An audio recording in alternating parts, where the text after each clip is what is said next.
All right, hello and welcome back, ALEKS students. In this video, I'm going to be talking about this topic called drawing a crystal field theory energy level diagram. This is definitely a very advanced ALEKS topic. If you are doing this topic in your class right now, you're in a very advanced class. So most of our students are probably not going to be worried about this, but for those of you who are, this is going to be a great video. I'm really excited to go over all the different aspects. I'm going to go through a few different examples and talk through things. I have printed out a variety of different resources and things that I'm going to be showing to sort of talk through and explain everything that's going on in this topic.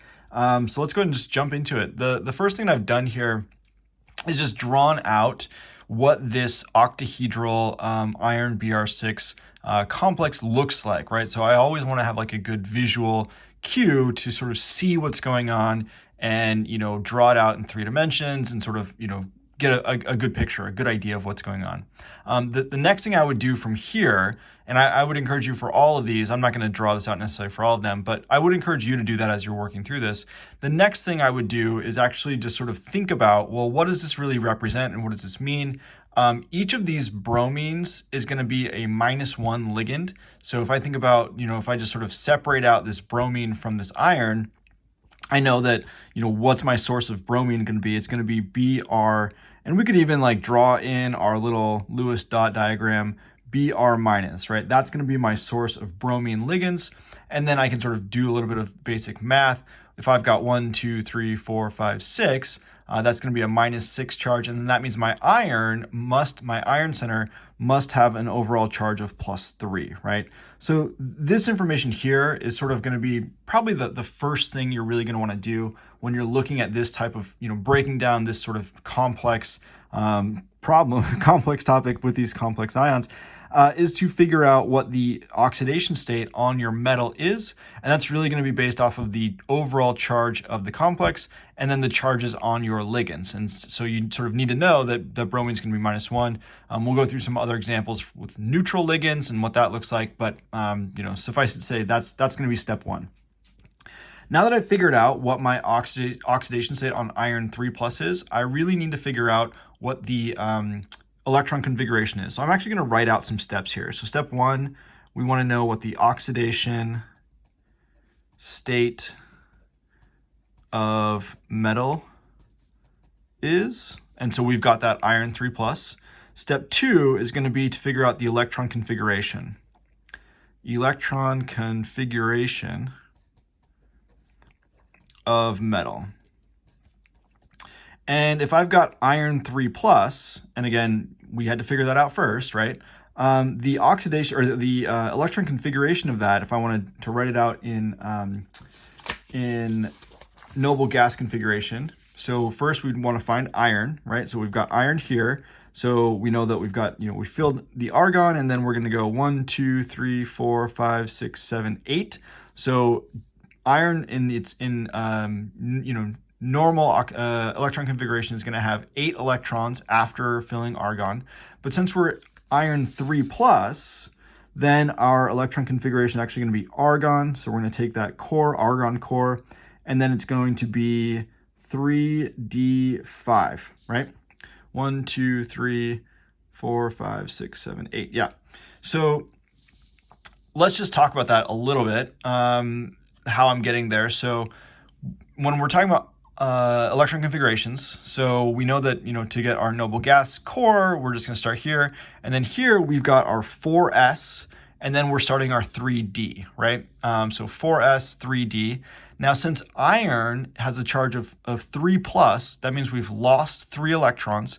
And when we lose electrons from our transition metals, we're actually going to lose the electrons from the s orbitals first, which is a little confusing, right? So when we're filling, we fill our 4s before we fill our 3d, but when we're losing electrons, we actually lose electrons from the 4s first.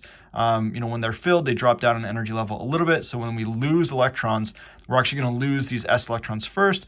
It makes it actually simpler for us in terms of counting d electrons, because we can figure out, number 1, how many electrons are there, past the noble gas core, and then just sort of subtract our, the number that we're losing to get to 3d5. So this is the electron configuration for iron 3+.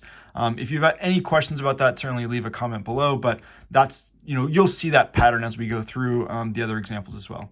So this is the next step. From here, what I want to figure out is this either octahedral, tetrahedral, or square planar? And for this, obviously we can see it's octahedral and we've got 6 ligands, so we know that this is octahedral. So I'm just going to write 3 octahedral or tetrahedral.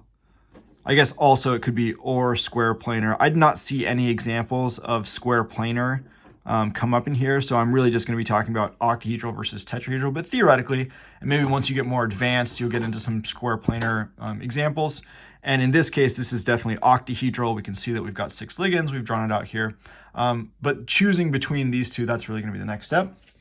And then we get into our first diagram here. So this is a table that actually is from the ALEKS explanation for, I think, a different topic, but this is a very useful table. So basically what we're showing here is that if we have an octahedral ligand symmetry, an octahedral complex, then our d orbitals are going to split into this, this splitting here that we're seeing here. So our xy, yz, and xz orbitals are going to be lower energy. Then we're going to have this delta. We're going to have this change in energy to a higher energy state for our other 2 orbitals.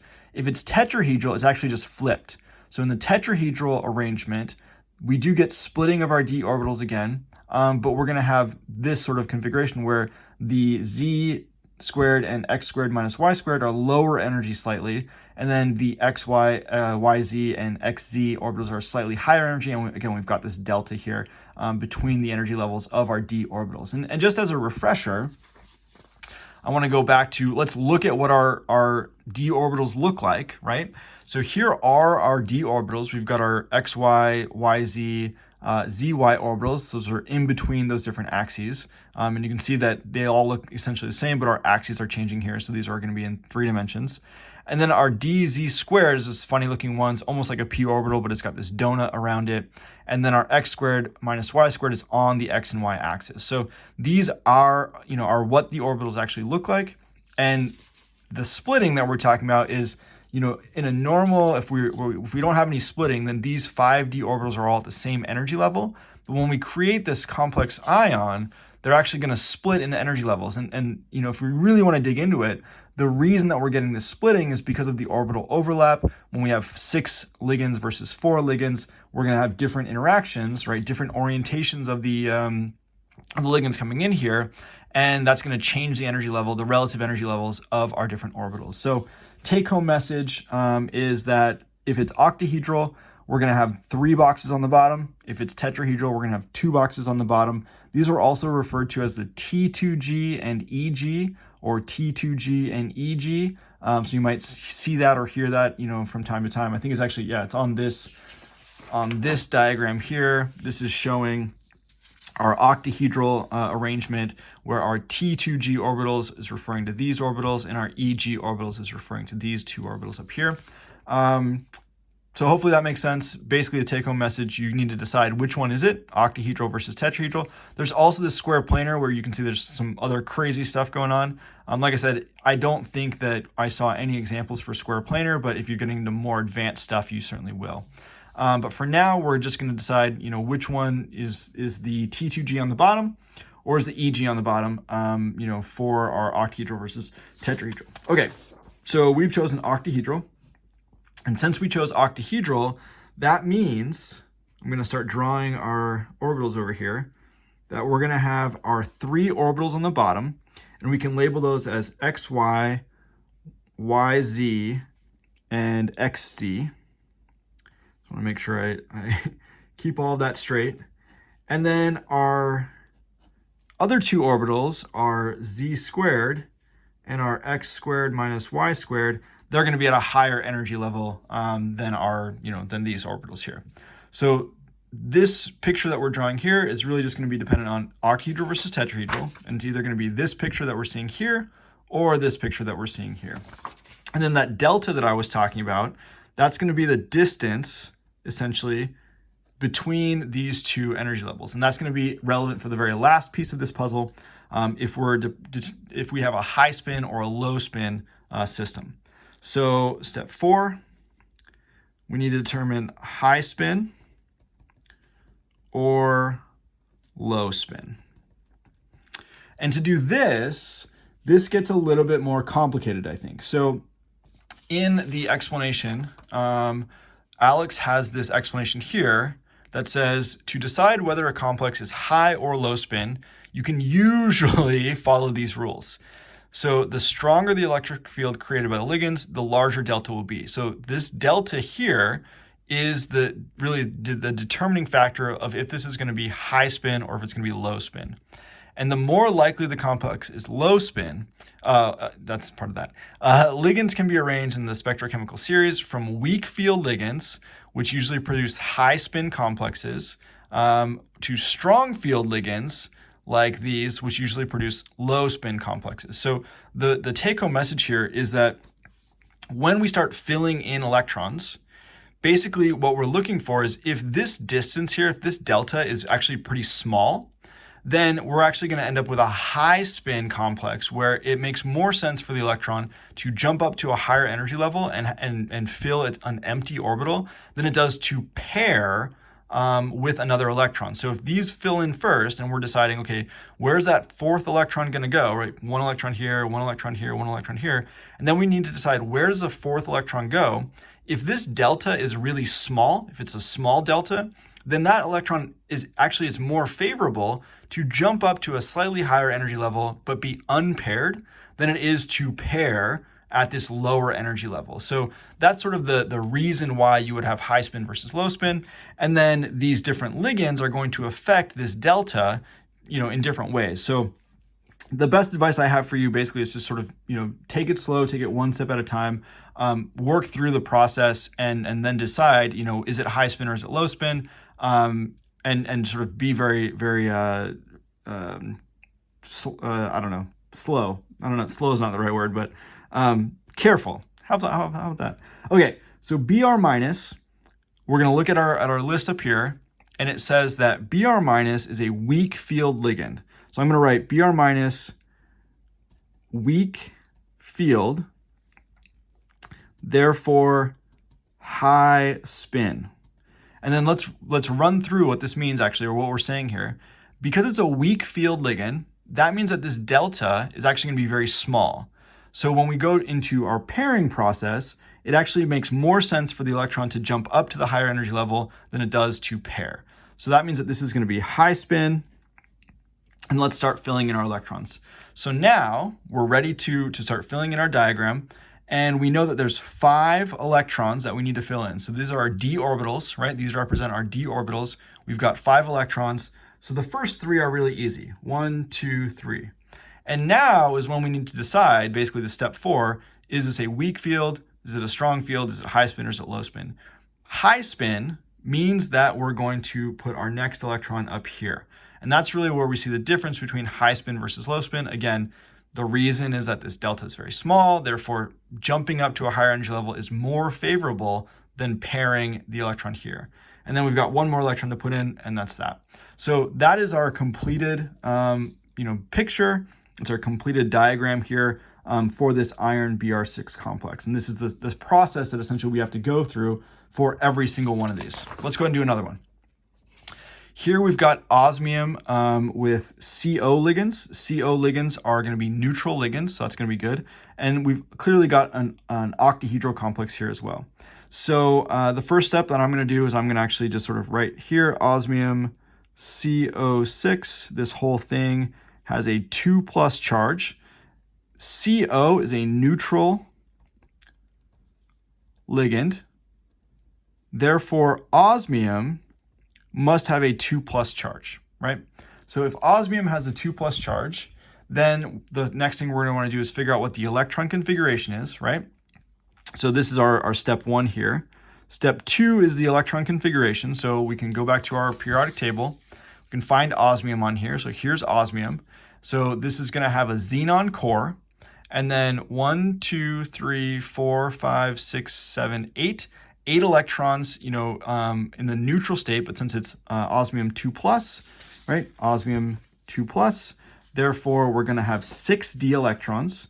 So then our electron configuration is going to be xenon core, and then we're in the 5d6, right? So let's just sort of go over that again. Here's osmium, and if I count from here, 1, 2, 3, 4, 5, 6, 7, 8 electrons to get here. Since it's 2+, that's going to mean that 2 of those electrons go away. That's going to be the 6 s electrons that are leaving. So like we talked about earlier in the video, these 6 s electrons are actually going to be the ones that are removed first. Therefore, we're going to be left with 6 d electrons for osmium, and we're in the 5d energy level. It doesn't really matter that it's the energy level 5, but it's good to be correct. Okay, step 3, this is clearly octahedral. And since it's octahedral, we can go ahead and draw in our similar electron orbital diagram here. So we've got our 3 little guys here, got 2 more over here. We can label these as our xy, yz, and xz. This is going to be z squared and x squared minus y squared. Again, this is our delta, the difference in energy between these two levels. And then our last piece is figuring out, is it high spin or is it low spin? So again, we're going to go back to, I would start with this list here. This should cover most of the cases.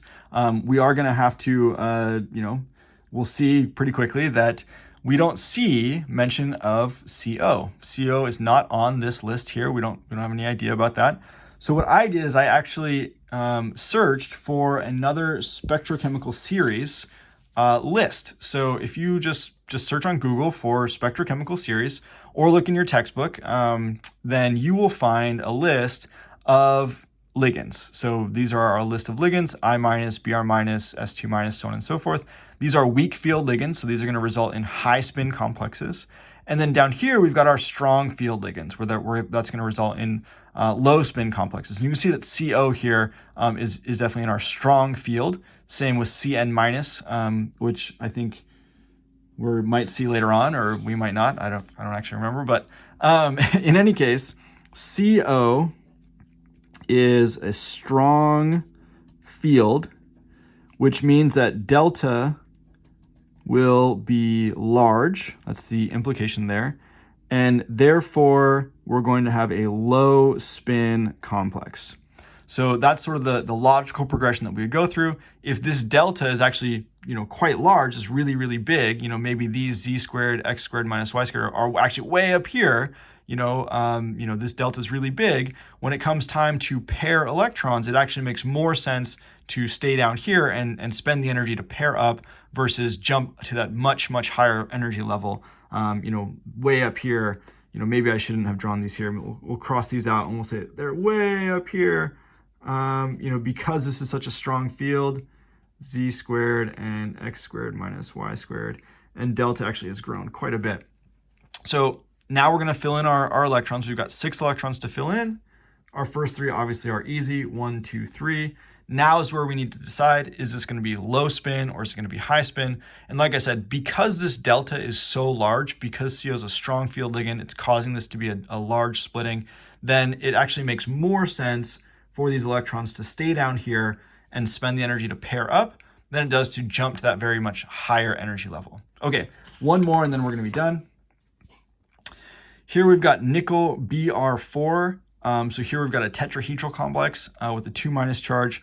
Again, the first thing I'm going to do, nickel Br4, 2-. I know that bromine is going to be Br-. That means my nickel must be nickel 2+. So if I've got 4 of these Br- ligands, overall complex charge is 2-, therefore nickel must be 2+. So this is going to be step 1, oxidation state. Step 2 is going to be my electron configuration. So always going back to your periodic table, here we can see nickel. So we've got an argon core, 1, 2, 3, 4, 5, 6, 7, 8, 9, 10. 10 electrons minus 2 is 8. So this is going to be D8. So argon 3D8. And again, I know it's confusing where we're saying that we've got our 4s electrons and then we've got 8 d electrons to get to nickel. Since it's 2+, we're actually losing those 4s electrons first. Therefore, we get our d8 electron configuration. Step 3, this is definitely going to be tetrahedral. I know that because we've got, I guess it tells us tetrahedral nickel Br4 complex, but that's a good indicator. Now we're going to draw out our orbital diagram. So since it's tetrahedral,